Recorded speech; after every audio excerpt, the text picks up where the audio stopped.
Hello दोस्तों, welcome to road to IIT. और जैसे कि आप सबको पता है, अभी हमारा जेडबल mains 2020 rank booster question series चल रहा है। 6:30 बजे हमारा वीडियो हर रोज़ अपलोड होता है, ठीक है। और अभी हम लोग पढ़ रहे हैं वेक्टर्स एंड 3D जियोमेट्री, ठीक है। और अभी करंटली लास्ट टाइम भी मैंने एक वेक्टर्स पे लेक्चर लिया था, और अभी और 2 लेक्चर में लूंगा वेक्टर्स पे, और फिर हम जाएंगे 3D जियोमेट्री पे, ठीक है। ओके, आई होप सबको मज़ा आ रहा होगा और मेरे साथ सब लोग एंजॉय कर रहे होंगे। तो चलिए, आज का हम लोग पहला क्वेश्चन बहुत ही इंपॉर्टेंट है जो वो देखते हैं, ठीक है। ओके, क्वेश्चन जो अभी मैं ले रहा हूँ वो ए आई ट्रिपल ई का है। ए आई ट्रिपल ई 2006 का ये क्वेश्चन है, ठीक है। ए आई ट्रिपल ई 2006 का क्वेश्चन है। क्या बोला गया है? द वैल्यू ऑफ ए हमें फाइंड करना है, ठीक है। For which the points A B C, the points A B C with the position vector, A B C with the position vector, क्या दिया है? पोजिशन वेक्टर्स, ठीक है।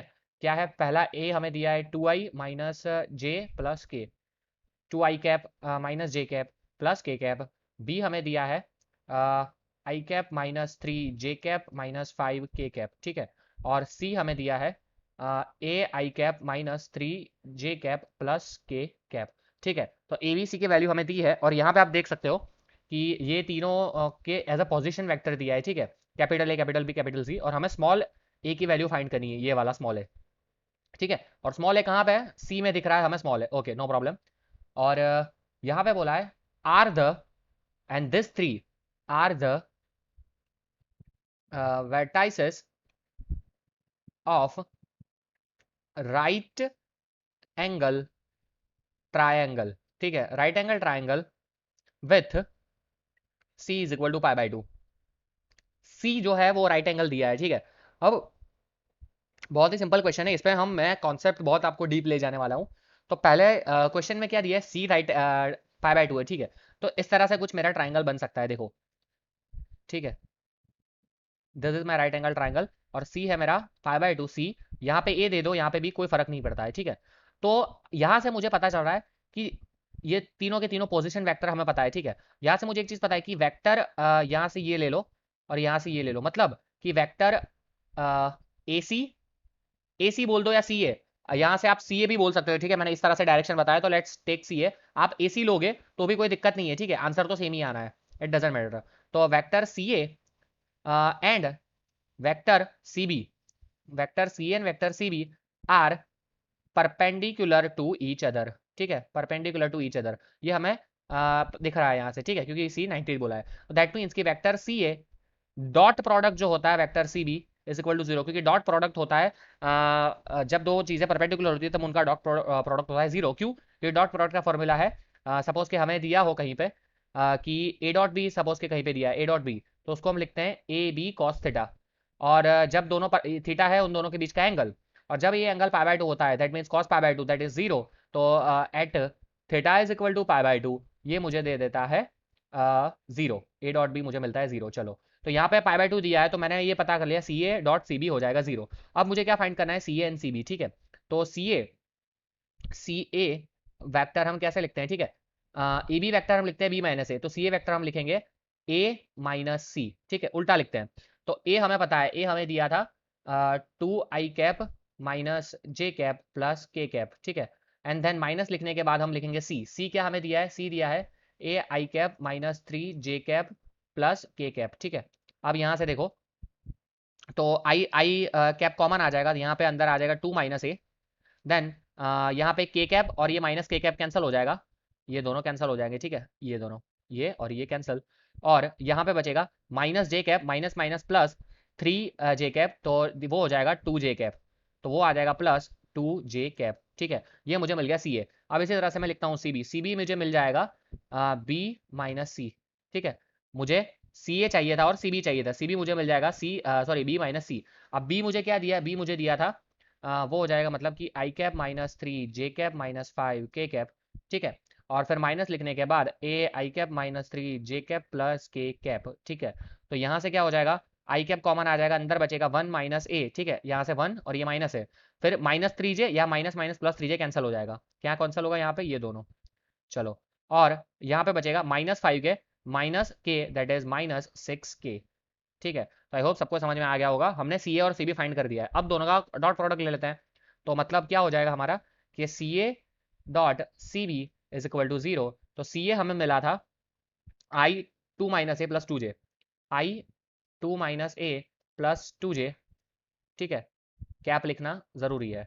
डॉट लिखने के बाद सी बी, सी बी मतलब i one minus a minus six k, i one minus a then minus six k is equal to 0, ठीक है। अब बारी बारी क्रॉस प्रोडक्ट करेंगे, तो दिस इंटू दिस, तो आई इंटू आई, ये याद रख लो आप। अभी मैं समझाऊंगा आपको, जब कॉन्सेप्ट ज़्यादा डीप जाऊंगा तब। आई इंटू आई होता है 0, क्यों होता है वो अभी मैं बताऊंगा। जे इंटू जे होता है, sorry I into I dot product के लिए होता है, आई इंटू आई 1 होता है, ठीक है। Dot product I dot I 1 होता है, जे डॉट जे 1 होता है, एंड के डॉट के होता है 1। बट अगर हम परपेंडिकुलर देख रहे हैं, मतलब आई डॉट जे, तो वो हो जाएगा 0, फिर जे डॉट आई 0 हो जाएगा, फिर जे डॉट के 0 हो जाएगा, इसी तरह से आई डॉट के भी क्या हो जाएगा 0। ओके, ये कैसे हो रहा है मैं अभी बता रहा हूँ। पहले आई डॉट आई क्या हो जाएगा, आई डॉट आई मतलब कि 1 हो जाएगा, तो 2 माइनस ए इंटू 1 माइनस ए, ठीक है। फिर आई डॉट के वो तो 0 हो जाएगा, माइनस 0, फिर जे डॉट आई वो भी 0 हो जाएगा, फिर जे डॉट के वो भी 0 हो जाएगा, इज इक्वल टू 0। तो यहाँ से मुझे मिल गया 2 minus A into 1 minus A is equal to 0, that means A is equal to 1, और वी कैन से एंड नहीं, और ए इज इक्वल टू 2, ठीक है। This is my final answer, a is equal to 1 और a is equal to 2। I hope सबको ये question समझ में आया होगा, ठीक है। अब मैं जाता हूँ थोड़ा बेसिक फंडामेंटल्स पे जा रहा हूँ, ठीक है, कि ये डॉट प्रोडक्ट क्या है। डॉट प्रोडक्ट, ठीक है, बहुत ही अच्छे अच्छे इसमें पूरा कॉन्सेप्ट में आज क्लियर करवा देता हूँ। डॉट प्रोडक्ट उसे हम कहते हैं, स्केलर प्रोडक्ट भी उसे कहते हैं कभी बार। क्यों ऐसे स्केलर प्रोडक्ट हम कहते हैं, क्योंकि हमारे पास अगर कोई दो वेक्टर है ए, और हम उसका डॉट करते हैं बी के साथ, दूसरा वेक्टर बी है, तो उसका जो आउटपुट मिलेगा ना, वो हमें मिलेगा स्केलर क्वांटिटी, स्केलर क्वांटिटी मिलेगा, ठीक है। चलो कोई दिक्कत नहीं है। फिर मैंने जैसे कि आपको बताया कि सपोज कि यहाँ पे है, ये वेक्टर ए है, ये वेक्टर बी है, ये वेक्टर ए है, ये वेक्टर बी है, ठीक है, और ये इन दोनों के बीच का एंगल थीटा है। तो स्केलर जो डॉट प्रोडक्ट होता है ए डॉट बी, उसको हम रिप्रेजेंट करते हैं A B cos theta, A B cos theta, this is the formula, ठीक है। अगर ये फॉर्मूला है तो आप मुझे बताओ, आप मुझे बताओ, यहाँ पे हम ले सकते हैं थीटा की value between 0 to pi. Theta की वैल्यू यहाँ पे वेरी करेगी 0 से पाई के बीच में, 0 less than equal to theta less than equal to pi. अब आप मुझे बताओ, कॉस थीटा पहले क्वाड्रेंट में क्या है, पॉजिटिव है, मतलब जब थीटा लेस देन 90 डिग्री होगा, तब हमें ए डॉट बी मिलेगा पॉजिटिव, ठीक है, क्योंकि कॉस थीटा पॉजिटिव हो जाएगा, और ये दोनों तो मोड ही है, मतलब डिटर्मिनेंट है, मतलब इसकी वैल्यूज है, वैल्यूज ये पॉजिटिव ही आनी है। क्यों, क्योंकि अगर हमें सपोज कि इस तरह से दिया हो आपको कि ए हमें दिया है a one I cap plus A two J cap plus A three के कैप, ठीक है, तो इसका जो हम मोड निकालते हैं वो क्या होता है, square root of A one square plus A two square plus A three square.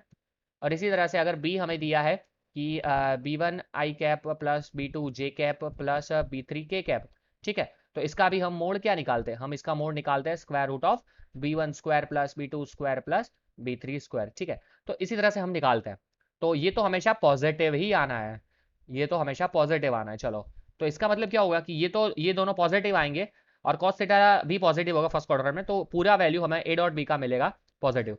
अगर थीटा इज इक्वल टू 90 लेते हैं, जो अभी हमारा न्यूमेरिकल का केस था, तो थीटा 90 हो जाएगा, cos 90 होता है 0, तो ए डॉट बी हमें मिल जाएगा 0, ठीक है। और थीटा अगर हम ग्रेटर देन 90 लेते हैं, 90 टू 180 के बीच में, तो हमें ए डॉट बी क्या मिलेगा, हमें मिलेगा नेगेटिव वैल्यू, ठीक है, क्या मिलेगा, नेगेटिव वैल्यू। आई होप सबको ये भी समझ में आया होगा, ठीक है। चलो, अब एक और चीज़ बताता हूँ मैं कि हमारे लिए ये तो बहुत सिंपल प्रोडक्ट है, क्रॉस प्रोडक्ट जैसा नहीं है, क्रॉस प्रोडक्ट भी मैं नेक्स्ट लेक्चर में अच्छे से समझाऊंगा, लेकिन ये सिंपल है। इसमें ए डॉट बी ले लो, बी डॉट ए ले लो, सब इक्वल ही होना है, क्योंकि आप देख सकते हो कि मैं 1 इंटू टू करूँ या 2 इंटू 1 सेम ही होगा, क्योंकि अल्टीमेटली ये स्केलर आउटपुट देने वाला है, तो ये क्यूमुलेटिव है, ठीक है, ये क्यूमुलेटिव है, जबकि क्रॉस प्रोडक्ट नहीं है, मैं समझाऊंगा वो भी।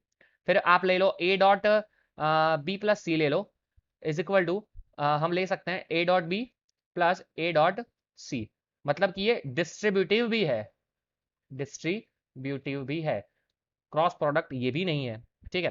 फिर अगर कोई हमें बोल दे ए डॉट ए, तो ए डॉट ए हो जाएगा मोड ए का स्क्वायर, ठीक है, क्योंकि अल्टीमेटली तो क्या आना है, स्केलर ही आना है, इसका दोनों का प्रोडक्ट स्केलर आना है, इसका मोड आ जाएगा, आप समझ लो, अगर फॉर्मूला के साथ देखने जाए तो ये सपोज कि एक वेक्टर है ए और उसका ही प्रोडक्ट लेना है उसी के साथ, मतलब सपोज के दूसरा जो है वेक्टर वो भी यही है, दूसरे कलर से दिखाता हूँ, ठीक है, दूसरा भी वही है, दोनों सेम है, ये भी ए है और ये भी ए है, तो दोनों के बीच का एंगल क्या होगा, जीरो, ठीक है। तो क्या हो जाएगा, a into cos zero, cos zero क्या होता है, वन, तो ये हो जाएगा ए स्क्वायर, ए स्क्वायर मतलब कि मोड ए स्क्वायर, दोनों सेम ही है, ठीक है। चलो ये भी हमें पता चल गया। अब इसी कॉन्सेप्ट से हमारा आया है आई जे के लिए, that which are the unit vectors, जैसे कि ये मैं बता रहा हूँ, ठीक है, ध्यान से समझना, बहुत इंपॉर्टेंट है ये आई है, मतलब एक्स एक्सिस के लिए यूनिट वेक्टर आई, वाई एक्सिस के लिए जे, और जेड एक्सिस के लिए मैं ले रहा हूँ के है हमारे यूनिट वेक्टर्स। अब आप मुझे बताओ इन तीनों के बीच का एंगल क्या है, पाई बाय टू, इन तीनों के बीच का एंगल है पाई बाय टू, ठीक है, इन तीनों के बीच का एंगल है पाई बाय टू, ओके। तो जब भी एंगल पाई बाय टू होता है तब क्या होता है, डॉट प्रोडक्ट जीरो, मतलब कि जब आई डॉट जे करते हैं तो हम क्या आता है, जीरो, इसी तरह से जे डॉट के भी क्या आएगा, जीरो, एंड आई डॉट के भी क्या आएगा, जीरो, क्यों, क्योंकि हमने अभी अभी सीखा है कि प्रोडक्ट उसका फॉर्मूला है ए बी कॉस थीटा, और जब cos theta pi by two होगा, कॉस पाई बाय टू होगा तो जीरो आ जाएगा, तो ये जीरो आता है। इसी तरह से अगर हम आई डॉट आई लेते हैं तो मतलब कि सेम ही वेक्टर है, तो एंगल क्या हो जाएगा दोनों के बीच का, आई डॉट आई के बीच का एंगल हो जाएगा जीरो, तो कॉस जीरो क्या होता है, वन, तो ये अल्टीमेटली देगा हमें आई का स्क्वायर, ठीक है, ये तो यूनिट वेक्टर है, तो यूनिट वेक्टर का मोड क्या आएगा, वन, तो वन का स्क्वायर हो जाएगा वन। इसी तरह से आई डॉट आई लिखते हैं हम वन, और जे डॉट जे लिखते हैं हम वन, और के डॉट के भी हम लिखते हैं वन। आई होप सबको ये भी समझ में आया होगा, ठीक है, बहुत ही इंपॉर्टेंट है। एक बार मैंने ले रहा हूँ, मैं सोच रहा हूँ पूरा कंप्लीट ही कर दूँ डॉट प्रोडक्ट का, तो आपको कोई डॉट प्रोडक्ट पे बहुत सारे क्वेश्चन बनते हैं एक्चुअली, तो उसमें कोई डाउट नहीं रहना चाहिए, ठीक है, ये चीज़ हो गई। फिर मैंने अभी अभी बताया कि अगर हमें वेक्टर दिए हो ए बी इस तरह से, तो हम लिख सकते हैं मोड ए इस तरह से, मोड बी इस तरह से। तो अगर हमें कभी बोल दे कि ए और बी के बीच का फाइंड करो फॉर्मूला, ठीक है, तो हमें पता है कि A dot B is equal to, हम लिखते हैं mod A mod B cos theta, तो यहाँ से अगर हमें एंगल फाइंड करना हो तो कॉस थीटा हमारा हो जाएगा A dot B mod A mod B, ठीक है, इस तरह से। और ए डॉट बी हमें पता है, ए डॉट बी हो जाएगा a one b one plus A two b two plus A three b three, किस तरह से भैया, तो यहाँ पे देखो ना, कहाँ है गया, यहाँ पे देखो, ए वन के साथ बी वन मल्टीप्लाई होगा, आई आई तो वन हो जाएगा, इसी तरह से आई के साथ जे मल्टीप्लाई होगा लेकिन वो तो जीरो हो जाएगा, आई के साथ के भी जीरो हो जाएगा, फिर जे के साथ आई जीरो हो जाएगा, यहाँ पे जे के साथ जे होगा तो वन होगा, तो ए टू बी टू आएगा, इसी तरह से यहाँ ए थ्री बी थ्री भी आएगा, तो ऊपर जो डॉट प्रोडक्ट होगा वो हमारा आएगा a one b one a two b two plus A three b three, और नीचे आ जाएगा डिटर्मिनेंट, जो दो डिटर्मिनेंट है वो क्या है हमारे पास, दोनों डिटर्मिनेंट है a one square plus A two square plus A three square multiply with b one square plus B two square plus B three square, square root में, ठीक है, दोनों। बहुत सिंपल, आई होप सबको समझ में आ गया होगा। और उसके बाद last and most important thing है कि प्रोजेक्शन, ध्यान से समझना, लास्ट लेक्चर में जो मैंने करवाया था वो इस पे ही बेस्ड था, उस टाइम भी मैंने समझाया था, फिर से अभी समझा दे रहा हूँ। Projection of b, projection of B along a, ठीक है, जिसके अलोंग बना है, अलोंग बोला है उसका यूनिट वेक्टर रहना है, क्यों, आप समझो कि ये मेरा एक वेक्टर है बी, ठीक है, अब बी का मुझे प्रोजेक्शन चाहिए, किसी कोई भी वेक्टर हो सकता है, सपोज कि यहाँ पे है कोई वेक्टर ए, यहाँ पे है कोई वेक्टर ए, अब मुझे ए के अलोंग चाहिए, मतलब ए की डायरेक्शन में चाहिए, अलोंग मतलब उसकी डायरेक्शन में, तो ए की डायरेक्शन क्या डिफाइन करता है, ए की डायरेक्शन मतलब नथिंग बट उसका यूनिट वेक्टर, यूनिट वेक्टर मतलब क्या होता है, यूनिट वेक्टर होता है वेक्टर अपॉन इट्स मोड, तो ये हमें देता है यूनिट वेक्टर। तो यहाँ पे projection of B along A चाहिए, तो मैं लिखूंगा इसको B dot A dot A upon A mod है, ठीक है, मतलब बी डॉट उसका ए का यूनिट वेक्टर, अगर हमें बोला ए अलोंग बी, अगर बोला है ए अलोंग बी, तो उसको हम लिखेंगे vector A dot product with B का यूनिट वेक्टर, बी का यूनिट वेक्टर मतलब B vector divided by B का मोड। आई होप सबको ये समझ में आ रहा होगा, ठीक है, ये तो प्रोजेक्शन वाले कॉन्सेप्ट भी यहाँ पे बहुत इंपॉर्टेंट हो जाते हैं। तो यही है, जितना डॉट प्रोडक्ट में प्रॉपर्टीज थी मैंने सारी की सारी यहाँ पे आपको समझा दी है, ठीक है, तो इस पर किसी को कोई डाउट रहना नहीं चाहिए। लेकिन हाँ, एक और क्वेश्चन मैं लेता हूँ फिर ये वीडियो समाप्त करूंगा, बुरा मत मानना थोड़ा लंबा हो रहा है तो। देखिए ये जो क्वेश्चन है ये प्रीवियस आईआईटी जेईई का क्वेश्चन है, आईआईटी जेईई का क्वेश्चन है, और 2004 का है ये शायद तक। बोला है कि the number of distinct, distinct मतलब डिफरेंट, ठीक है, distinct real values of lambda for vectors, for vectors, यहाँ पे वेक्टर्स दिए हैं lambda square I cap plus J cap plus K cap, then I cap minus lambda square J cap plus K cap, and यहाँ पे है I cap plus J cap minus lambda square K cap, ठीक है। Are को planner, अब को planner की condition मैंने लास्ट टाइम बताई थी, आई होप सबको याद रहनी चाहिए, नहीं याद है तो आप प्रीवियस वीडियो देखो और फिर आओ, ठीक है। उसमें मैंने क्लियरली बताया था कि जब भी कोई वेक्टर को प्लानर होते हैं तब हम लिखते हैं कि उनके कोफिशिएंट का जो डिटर्मिनेंट होता है वो जीरो हो जाता है, ठीक है। मतलब इस तरह से होता है, मैंने उस टाइम भी बताया था कि यहाँ पे कोफिशिएंट क्या है, minus lambda square 1 1 1 minus lambda square 1 1 1 minus lambda square, ये क्या हो जाता है पता है, ये हो जाता है जीरो। लास्ट लेक्चर जो क्वेश्चन था वो इसी पे बेस था, उसमें नॉन कोप्लानर तो हमने नॉट इक्वल टू जीरो लिया था, यहाँ कोप्लानर बना तो हम इक्वल टू जीरो लेंगे, ठीक है। अब अब क्या जिस बुक में से मैंने ये क्वेश्चन लिया है ना, मतलब किसी बुक में से ही मैंने पढ़ा होगा, तो वहां पे इन लोगों ने क्या किया था, इसका सिंप्लीफाई कर दिया। तो इसको आप नॉर्मल तरीके से सिंप्लीफाई करोगे ना, तो इक्वेशन आपका आ जाता है lambda raise to 6 minus 3 lambda square minus 2 is equal to 0, ठीक है, ये इक्वेशन है। और फिर उसमें इन लोगों ने बहुत मेहनत कर दी इसको सिंप्लीफाई करते करते, और that is the wrong method, हमें वैसे नहीं करना चाहिए, हमें स्मार्ट वे लेना चाहिए। हमने डिटर्मिनेंट सीखा है, अभी हमारा फोर कोर्स भी चल रहा है, तो हम इसको हम डिटर्मिनेंट से स्मार्ट वे से सॉल्व करते हैं तो ये बहुत सिंपली तरीके से सॉल्व होगा, क्योंकि भैया इसका अगर आप फैक्टराइजेशन करने जाओगे तो आपको पसीने आ जाएंगे, ठीक है। हम इसको थोड़ा स्मार्टली करते हैं, देखो इसको मैं नए पेज में लिख लेता हूँ, ये हो जाएगा minus lambda square 1 1 1 minus lambda square 1 1 1 minus lambda square, ठीक है, ओके इज इक्वल टू 0 है। दैट मीन्स अब मैं क्या करता हूँ पता है, किसी भी एक को जीरो करने का ट्राई करता हूँ, तो let's do one thing, R3 is equal to R3 minus R2, ये स्टेप करते हैं। अभी डिटर्मिनेंट में मैंने 15 वीडियो डाल चुका हूँ, ठीक है, पूरा सब कुछ, तो वहाँ पे आपको पता चल जाएगा, ये जाओ देखो 1 1, R3 चेंज हो रहा है, R2 सेम का सेम है 1, और ये हो जाएगा 1 माइनस 1 0, यहाँ पे हो जाएगा 1 प्लस लैम्डा स्क्वायर, और यहाँ पे हो जाएगा minus lambda minus 1, that is minus common आ जाएगा, अंदर बचेगा 1 plus lambda square. I hope सबको समझ में आया होगा, ठीक है। Minus lambda square minus 1 that is minus common, तो 1 plus lambda square is equal to है 0।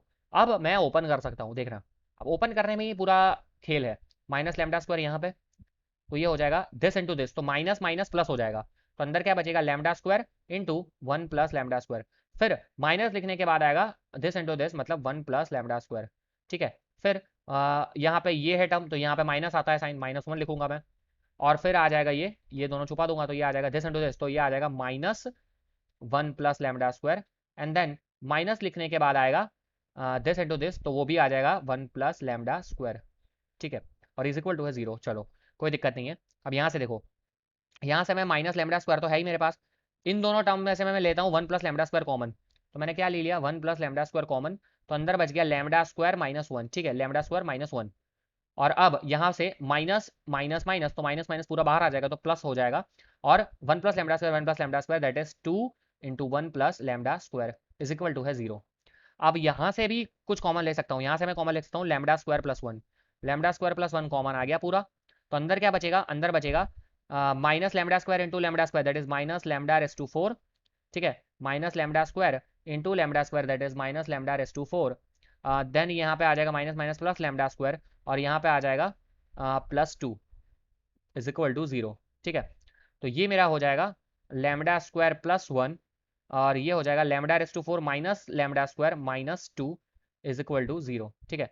अब ये मेरा अल्टीमेटली हो गया lambda square minus lambda, sorry क्या है, lambda raise to 4 minus lambda square minus 2, अब इसको मैं लिख सकता हूँ, यहाँ लिख रहा हूँ, ठीक है, नए पेज में नहीं जा रहा हूँ, कोई दिक्कत नहीं है। तो ये हो गया लैम्डा स्क्वायर प्लस 1 तो है ही, अब इसको मैं लिखता हूँ lambda raise to 4 minus 2 lambda square minus 2 lambda square, एक second just a second, minus lambda square and plus lambda square minus 2 lambda square minus 2, factorization किया है, सिंपल है, ठीक है। यहाँ हो जाएगा माइनस लैम्डा स्क्वायर, आ गया सेम का सेम, तो यहाँ पे क्या हो जाएगा लैम्डा स्क्वायर प्लस 1, और यहाँ से लैम्डा स्क्वायर कॉमन, तो अंदर बचेगा लैम्डा स्क्वायर प्लस 1, यहाँ से माइनस 2 कॉमन, तो भी अंदर बचेगा लैम्डा स्क्वायर प्लस 1, तो ये हो जाएगा lambda square plus 1 into lambda square minus 2 is equal to 0। तो ये दोनों, अब देखो लैम्डा स्क्वायर प्लस वन, ये पूरा नेक्स्ट पेज में ले जा रहा हूँ, बहुत घई घई हो गया है। नेक्स्ट पेज में जाता हूँ, कलर भी चेंज करता हूँ। लैम्डा स्क्वायर प्लस वन उसका होल स्क्वायर, यहाँ पे देखो लैम्डा स्क्वायर प्लस वन उसका whole square into lambda square minus two. Finally हमारा ये आ गया, lambda square minus two is equal to zero. अब ये जो चीज़ है ना, ये बंदा तो कभी जीरो भी नहीं हो सकता है, ना ये कभी पॉजिटिव भी नहीं हो, सॉरी नेगेटिव भी नहीं हो सकता है। क्यों? क्योंकि यहाँ स्क्वायर है तो ये तो कभी नेगेटिव होगा नहीं। दूसरी चीज, यहाँ भी लैम्डा स्क्वायर है, तो इसकी जो वैल्यू है lambda square should always be greater than और इक्वल टू जीरो, ये सबको पता है। लेकिन लैम्डा स्क्वायर प्लस वन क्या होगा, वो तो ऑलवेज ग्रेटर देन और इक्वल टू वन हो जाएगा। ठीक है, दोनों साइड वन ऐड करेंगे, तो इसका मतलब कि लैम्डा स्क्वायर प्लस वन का होल स्क्वायर वो भी always greater than equal to one हो जाएगा। तो ये तो हमेशा पॉजिटिव आ रहा है, तो हमारे पास एक ही चीज बची कि lambda square minus two is equal to zero. That means lambda is equal to plus और माइनस रूट टू, मतलब कि दो डिस्टिंक्ट वैल्यू मिल रही है, root two and minus root two. So this is my answer. कितना हमें values पूछे, नंबर पूछा है, ठीक है, तो मेरा करेक्ट आंसर आएगा टू। ऑप्शंस था हमारा zero, one, two and three, ये तीन ऑप्शन थे, तो हमारा टू ऑप्शन हमारा करेक्ट आंसर हो जाएगा। आई होप सबको ये क्वेश्चन भी समझ में आया होगा। ठीक है, इस तरह के क्वेश्चन आते हैं आईआईटीज में। Okay, so that's it for this video guys. अगर आपको कोई स्पेसिफिक और टॉपिक चाहिए, अगर कोई क्वेश्चन मुझे सॉल्व करवाना चाहते हो तो मुझे ईमेल कर सकते हो आप। ठीक है, मेरा ईमेल एड्रेस मैं बता दे रहा हूँ फिर से आपको, road2iit12@gmail.com। यहाँ पे आप अपने डाउट सजेशन क्वेरीज हमें भेज सकते हैं। So thank you for watching this video guys. Video पसंद आया तो लाइक कर दीजिए, शेयर कर दीजिए एंड कमेंट करना ना भूले। चलिए मिलते हैं नेक्स्ट लेक्चर में, तब तक के लिए धन्यवाद।